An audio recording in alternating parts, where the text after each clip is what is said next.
ఆగండి. ఆగండి. మా వీడియోని ఒకసారి చూసేసి వెళ్ళండి మీరు కూడా. నచ్చితే కనుక లైక్ చేయండి. ఇది నాటుకోడి కటింగ్ ప్రాసెస్ అండి. మేము పుంజుని కట్ చేసాము. ఫస్ట్ మెడ దగ్గర నర్వ్ ఏదైతే ఉంటదో అది కట్ చేసేసాక అది చనిపోతది. అండ్ ఆఫ్టర్ థాట్ ఇక ఆ హెయిర్ ఏదంతే ఉందో కోడి మీద హెయిర్ మొత్తము చేత్తో పీకేసుకుంటామనమాట. పీకేసుకొని ఇట్లా కట్టెలు తెచ్చేసుకొని కాల్చుకోవాలి. కాల్చుకుంటే ఏమవుతదంటే, కోడికి ఏదన్నా పేలు, చిన్న చిన్న జెర్మ్స్ ఏమన్నా ఉంటే గనక అవి పోతాయి.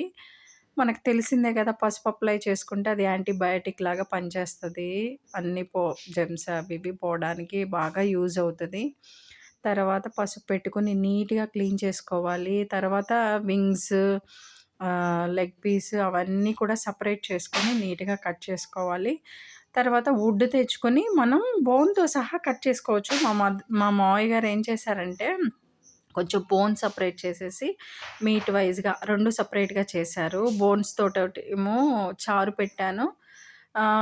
అదే మీట్ తోటేమో కాస్త చికెన్ గ్రేవీగా చేశాను. ఇది కటింగ్ ప్రాసెస్. నచ్చితే ఒక లైక్ చేయండి.